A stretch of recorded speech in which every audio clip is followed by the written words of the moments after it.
Bonjour à tous, bienvenue pour cette nouvelle étude. Laisse-nous capables de continuer. Petit Dieu, si dans sa parenthèse qui finit ouverte là, et comprend ma question qui peut-être je pas fin tendait auparavant, mais toujours garde l'esprit ouvert, garde le cœur ouvert pour ce qu'il a parole pour dire nous. Parce qu'il y a beaucoup de choses qui jamais je ne tendais auparavant. Ou bien jamais je ne porte attention. Moi ici, pareil, comme j'étais à l'arrière, je trouvais que beaucoup de femmes ne portent attention à mon verset, à ma parole, comment bien été. Et on ne laisse la parole cause avec moi. Ou bien on vient avec la parole, on a des idées préconçues déjà. Et c'est ce qui me priait, me souhaite qu'ils ne pas faire une erreur comme ça, et qu'ils soient capables de la parole avec un cœur ouvert, un esprit qui peut disposer au Saint-Esprit pour révéler sa parole à nous. Voir comment où situer dans l'élaboration du plan de Dieu est vital parce que si toute la Bible est pour nous, tout n'est pas adressé à nous ou parle à propos de nous. La Bible, c'est vrai, est la vérité. Toute la Bible est la vérité. Il dit la vérité pour Adam, il dit la vérité pour Noé, pour Moïse, Abraham, pour David.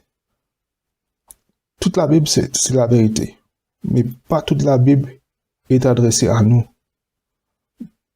Ou cause à propos de nous. Parce que la majorité de la Bible, la parole de Dieu, plus que de tiers parle sur le peuple Israël et adressée au peuple Israël.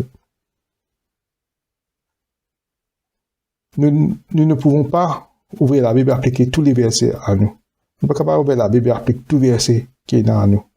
Parce que nous trouvons que beaucoup de versets là est contradictoire. Oui, il y a une contradiction dans la Bible. Parce que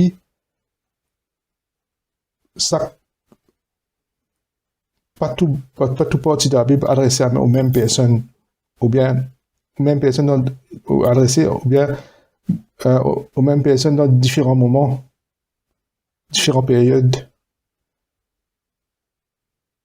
Et ça nous peut trouver. Par exemple, de nombreux passages dans la Bible, nous trouvons comment des sacrifices d'animaux. Beaucoup, vous le trouvez, c'est dans l'Ancien Testament, ça fait le petit péché, vous faites un sacrifice pour le péché. Mais, aujourd'hui, est-ce qu'il nous a fait ça? Est-ce qu'il nous a fait un sacrifice? Évidemment, aujourd'hui, aucun chrétien pas enseigne et pas faire un sacrifice d'animaux. Parce qu'il nous connaît que Jésus, il fait lui-même le sacrifice ultime pour nous. Il nous fait lui-même comme un sacrifice, comme on le lit dans Ephésiens 5, 2, il dit comme ça, à l'exemple de Christ, qui nous a aimés, qui s'est livré lui-même à Dieu pour nous, comme une offrande, un sacrifice de bonne odeur. Dans Hébreux 9, 26, dit qu'il aurait fallu qu'il souffrit plusieurs fois depuis la création du monde, mais à présent, à la consommation des siècles, il a paru une seule fois pour abolir le péché en se sacrifiant lui-même, et comme il est réservé aux hommes de mourir une seule fois, et après cela vient le jugement, de même aussi Christ, ayant été offert une seule fois pour ôter les péchés de plusieurs, apparaît une seconde fois sans péché à ceux qui attendent pour le salut. Vous trouvez que Jésus-Christ, nous connaissons ça, que Jésus-Christ nous fait les mêmes sacrifices qu'il nous étudie des fois aussi dans l'étude, dans le salut, que ce que Jésus il sacrifié lui-même, il mort à nos places, il est devenu péché pour nous. Et à cause de cela, qu'il n'a pas besoin de faire aucun sacrifice encore actuellement. Parce qu'il fait une fois pour toutes. Mais il y a beaucoup d'instructions comme ça, pareil, dans la Bible, qui n'est pas applicable à nous. Parce qu'il n'y a pas de cause à nous, Dieu n'a pas de cause à nous, Dieu peut adresser par exemple à Adam, à Abraham, à Noé. Et si Noé bâtit un arche. Mais est-ce qu'il nous a bâti un arche aujourd'hui? Non. C'était une instruction juste à cette époque pour Noé, pour qu'il soit capable de sauver depuis le déluge. Il y a beaucoup d'instructions pareilles qui nous retrouvaient, qui contradictoires parce que il va pas adresser à nous. Il va adresser à d'autres gens, à différentes époques. Dieu type que Azote. Et cette parole-là était la vérité, parce qu'il a une vérité pour ces personnes-là. Comment aujourd'hui, Dieu il a une parole pour nous, il a un message pour nous, une révélation pour nous, qui est la vérité pour nous. Autre exemple, par exemple, dans lequel de ces instructions diététiques concernant la nourriture devrions-nous suivre? Dans Genèse 2, 16 à 17, l'Éternel donna cet ordre à l'homme. Tu pourras manger de tous les arbres du jardin, mais tu ne mangeras pas de l'arbre de la connaissance du bien et du mal, car le jour où tu en mangeras, tu mourras. Là, nous trouvons que Dieu dit à Adam et Ève qu'ils mangent tout les arbres du jardin, tout les fruits des arbres du jardin, mais seulement tu ne pourras pas manger l'arbre de la connaissance du bien et du mal. Les jours où nous mangeons ça, nous mourrons. Est-ce que ça nous va prévenir à nous? Ou bien, après le déluge, Dieu dit à Noé comme ça, vous serez un sujet de crainte et d'effroi pour tout animal de la terre, pour tous les oiseaux du ciel et pour tous ceux qui meurent sur la terre, et pour tous les poissons de la mer. Ils sont livrés entre vos mains. Tout ce qui meurt, qui vit, vous servira de nourriture. Je vous donne tout cela comme l'herbe verte. Seulement, vous ne mangerez point de chair avec son âme, avec son sang. Oui, là, il veut dire, nous, on devra manger tout ce qui est dans la terre, tout ce qui est dans la mer, devra manger. Tout. Et c'est peut-être pas, tu as besoin, tu es pas manger animaux vivants, et tu as besoin pas manger avec ceux du sang, tu as besoin de divers ceux du sang. Est-ce qu'il nous besoin obéir ça, non? Ou bien, dans Lévitique 1 à 45, nous va pour lire tout ça là, parce que, là, Dieu dit à Moïse, il dit comme ça, parle à Moïse à Aaron, et leur disant, parle aux enfants d'Israël. Nous trouvons là, il dit, que ça n'a fait causer, oh, le peuple d'Israël, enfant, dites, voici les animaux que vous mangerez d'entre tous les bêtes qui sont sur la terre, vous mangerez parmi les bétails, tous ceux qui ont divisé, pieds fauchus, etc. Une série de critères, là, c'est qui, pas des animaux qui sont capables de manger, bien pas capables de manger. Par exemple, lièvre, tu peux pas manger, tu peux pas manger porc, etc. Ok, ça, vous trouvez que ça n'a pas adressé, premier là, c'est adressé à Adam. Et c'est on l'a pas adressé à Noé. Troisième là, pas adressé aux enfants d'Israël. Quatrième là, c'est un coup là, dans Romains 14, je suis persuadé que par le Seigneur Jésus-Christ, que rien n'est impur en soi, et qu'une chose n'est impure que pour celui qui la croit impure. Dans 1 Corinthiens 10, 25, il y a mangé de tout ce qui se vend au marché sans vous enquérir de rien par motif de conscience. Dans 1 Timothée 4, 1 à 4, mais l'Esprit dit expressément que, dans les derniers temps, quelques-uns abandonneront la foi pour s'attacher à des esprits, des séducteurs et des doctrines de démons par l'hypocrisie de faux docteurs, pourtant la moque de la flétrissure dans leur propre conscience, prescrivant de ne pas se marier, de s'abstenir d'aliments créés, que Dieu a créé pour qu'ils soient pris avec action de grâce par ceux qui sont fidèles et qui ont connu la vérité. Car tout ce que Dieu a créé est bon, et rien ne doit être rejeté pourvu que l'on prenne avec action de grâce. Là même, là, vous trouvez là,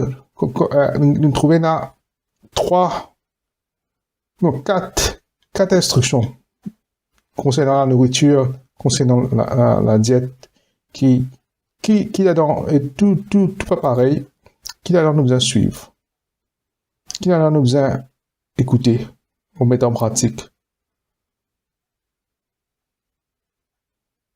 Nous connaissons après qui, nous pouvons étudier après qui c'est qui Dieu il révèle, Jésus il révèle à Paul pour nous, pour son Église, le corps du Christ. C'est ça que nous besoin mettre en pratique.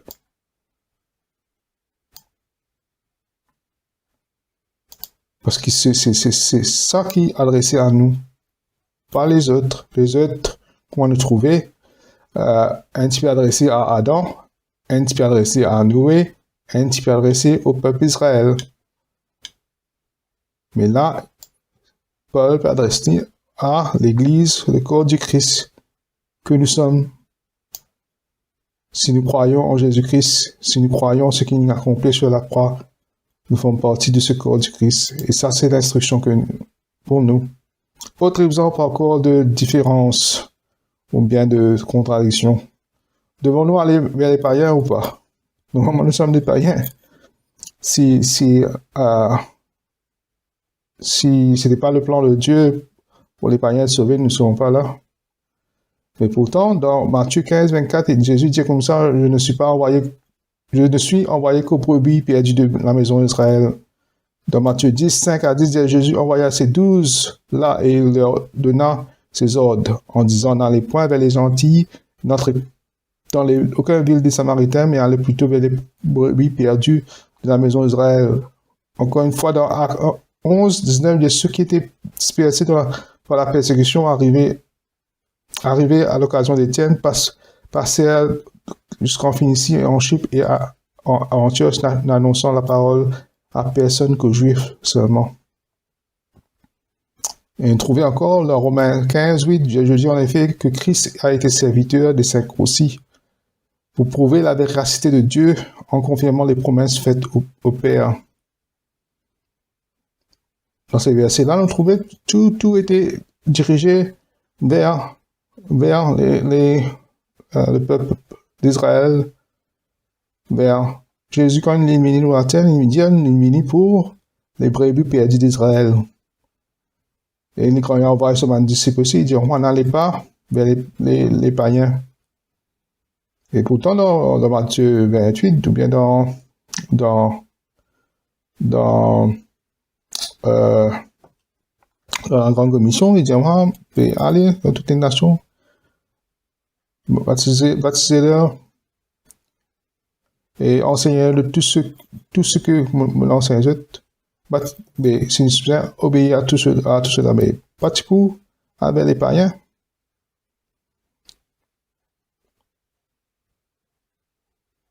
C'est pour cela que nous besoin qu'on dispense la parole de Dieu, qu'on divise la parole et connaît qui la parole est appropriée pour nous, qui nous va mettre en pratique.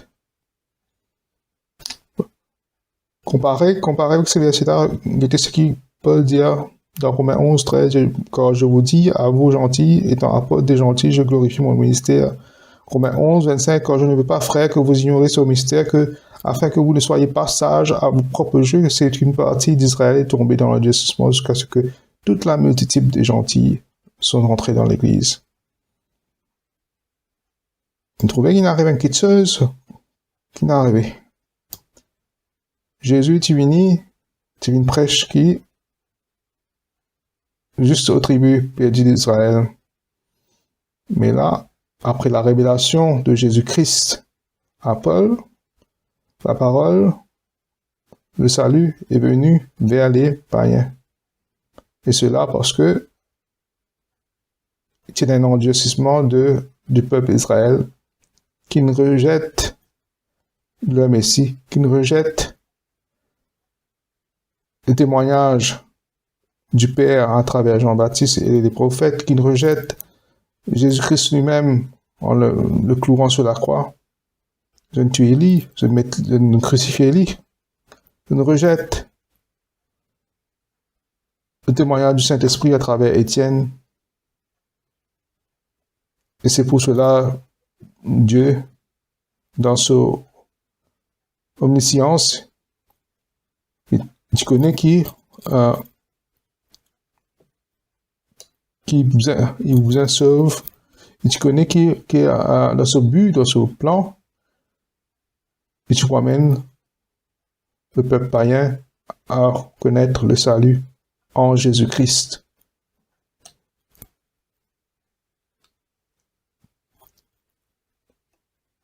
et bénéficier de sa grâce.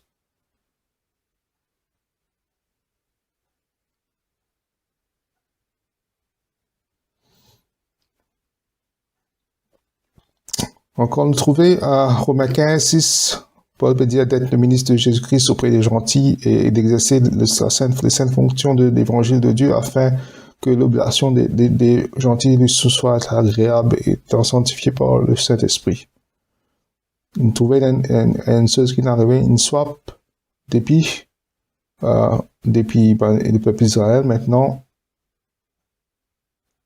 c'est l'Église, le corps du Christ, à travers lequel Dieu peut travailler, Dieu peut bâtir son Église.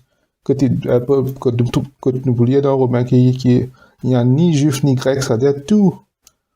Le salut est venu pour tout. Le salut de la grâce, l'évangile de la grâce est pour tout. Que ce soit le païen, que ce soit le juif, et pour tout. Auparavant, non, ce n'est pas le cas. Jésus était venu pour les Juifs, pour accomplir. On a trouvé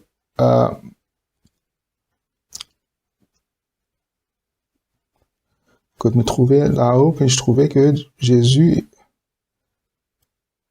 Jésus-Christ était serviteur des circoncis pour prouver la véracité de Dieu en confirmant les promesses faites au Père. Jésus est venu pour accomplir toutes les prophéties, toutes les promesses qu'ils ont fait au Père. Ça veut dire tout un ancêtre les pères, ce sont les pères d'Israël, Abraham, Isaac, Jacob, David, tous ces hommes de Dieu de l'Ancien Testament qui ont prophétisé, les prophètes Daniel, Ésaïe, Ézéchiel, etc. Toute une promesse, toute une prophétie qui je ne dire, il confirme ça, une prophétie-là. Voilà le but de Jésus-Christ quand il est venu sur la terre, c'était pour ça. Mais aussi pour mourir de la croix, parce que c'était parmi une prophétie qui lui faisait un mot et qui pourrait ressusciter. Mais ce qui était caché, c'était que les gens, païens aussi, pourraient être sauvés à travers ce sacrifice-là. Et ça finit d'être révélé à Paul après la rejet du peuple d'Israël, de son Messie.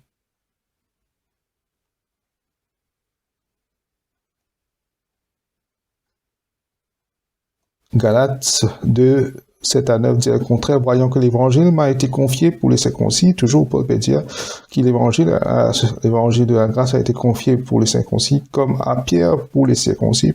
Pierre et les 12 avaient un ministère envers les circoncis, envers les juifs, et Paul avait le ministère envers les païens. Car celui qui a fait de Pierre l'apôtre des circoncis a aussi fait de moi l'apôtre des païens. Il veut dire, moi, Jésus fait à Pierre et les 12, les autres apôtres, les apôtres des circoncis, tandis que il a fait de Paul l'apôtre des païens. Et comme ça, nous trouvons que Paul, c'est notre apôtre parce que nous sommes païens. Et ayant reconnu la grâce qu'il m'avait accordée, Jacques, Céphas, ça veut dire Pierre, et Jean, qui sont regardés comme les colonnes, me donnaient à moi et à Barnabas la main d'association. C'est eux d'accord, je donne approval, comme si, afin que nous allassions nous vers les païens et eux vers les circoncis. C'est-à-dire d'accord, je donne un agreement qui, Paul lit pour aller vers les païens et je pour aller vers les juifs. Nous regardons les autres exemples dans nos prochaines études. Nous allons te revoir à la prochaine. Bon Dieu bénisse.